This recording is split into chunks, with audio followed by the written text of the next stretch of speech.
Fala aí pessoal, tudo certo? Eu quero compartilhar algo aqui com vocês sobre uma pergunta muito interessante, né? Será que existe gente difícil dentro da igreja?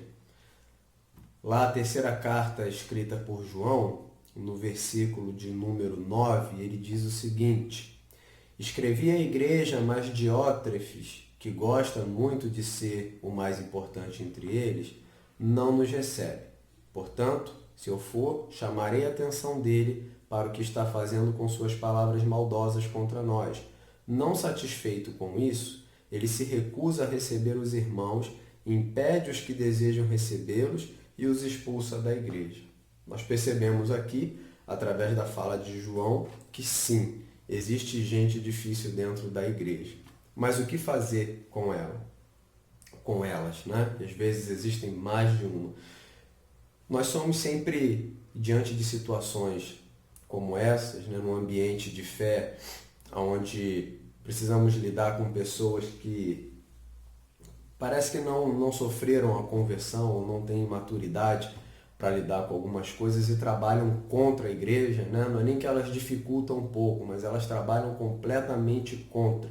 Eu gosto de ilustrar essa situação aqui como se o Gaio e o Demétrio, a quem nessa mesma carta João tece vários elogios, né, sobre o trabalho deles na comunidade de fé. Eu gosto de ilustrar como se alguém estivesse trabalhando para colocar gente dentro da igreja e outros estivessem trabalhando para colocar essas pessoas para fora da igreja. E era basicamente o que estava acontecendo aqui. Então, como lidar nessas situações ou como lidar com essas pessoas, né? Nós sempre passamos por pelo menos 3 tentações quando experimentamos esse tipo de situação.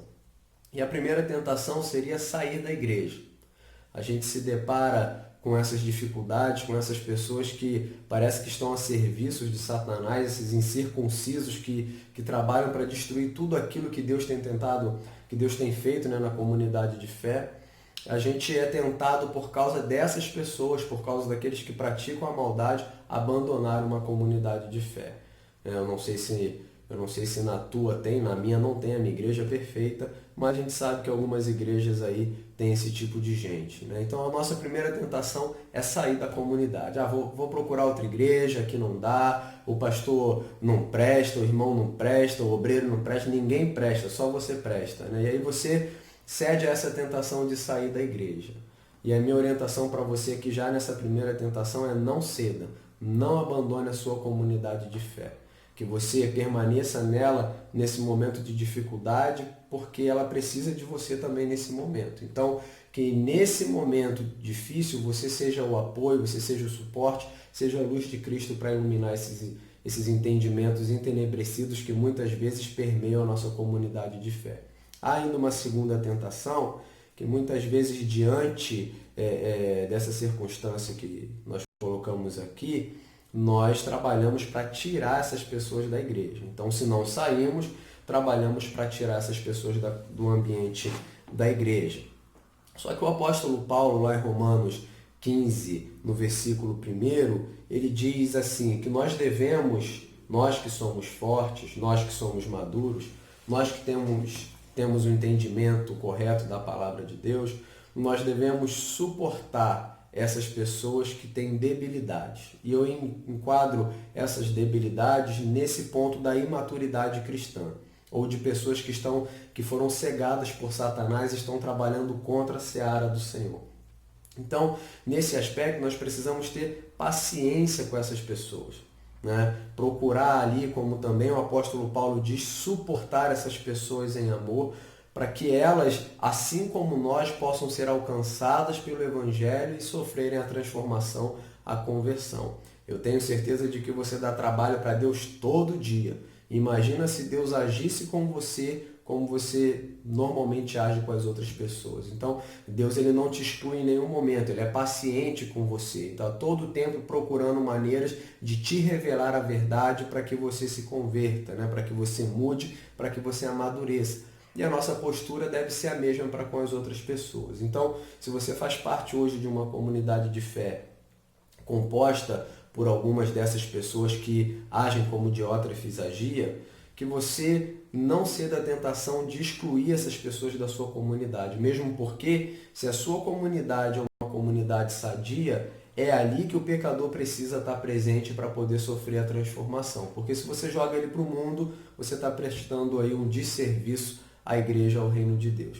A terceira tentação seria, ao invés de sair, ao invés de tirar o camarada, você começar a trabalhar junto com ele, fazer coro. Aquela famosa frase, todo mundo erra, eu também vou errar também. Né? Vou fazer igual, tá todo mundo fazendo, o pastor faz errado, o fulano faz errado, todo mundo faz errado, eu vou fazer errado também. Não faça isso, não ceda a essa tentação. Não abandone a palavra de Deus que foi confiada a você. Ainda na fala do apóstolo Paulo também, lá em Romanos 12, 21, ele diz, vença o mal com o bem. E o versículo central aqui dessa carta, o versículo 11, não imite o que é mal, mas sim o que é bom, traz à nossa memória uma frase que por muito tempo ecoou na boca do Martin Luther King, que a preocupação dele não era quando os maus faziam barulho, mas quando os bons se calavam. E muitas vezes na nossa comunidade de fé, a gente só ressalta o que é ruim, a gente só enxerga o que é mal, porque nós, que alegamos que somos bons, que temos a palavra do bem, a palavra de vida, nós nos calamos.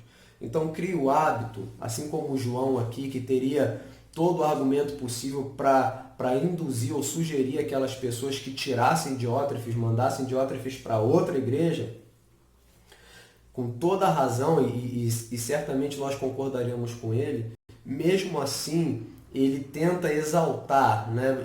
Se você for fazer a leitura da carta, você vai perceber que ele passa mais tempo falando daqueles que fizeram o bem do que do próprio Diótrefes que fez o mal. Então, eu aprendo uma coisa aqui com o João, que é mais importante a gente fazer o que é bom, a gente praticar o bem, aquilo que foi confiado a nós, do que voltar os nossos olhos para esses que praticam a maldade.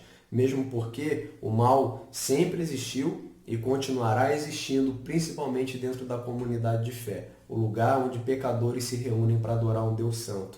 Então, crie essa prática. Quando você for tecer um comentário a respeito da sua igreja, do seu pastor, fale das coisas boas, fale daquilo que é bom, exalte o bem, né? Traga à tona o bem e deixa o mal para lá. Você vença o mal não lutando contra ele, mas praticando o bem. É uma luta indireta e você vence sem estresse. Então, por favor, não ceda a essas tentações. Não saia da sua comunidade de fé, não trabalhe para que essas pessoas saiam.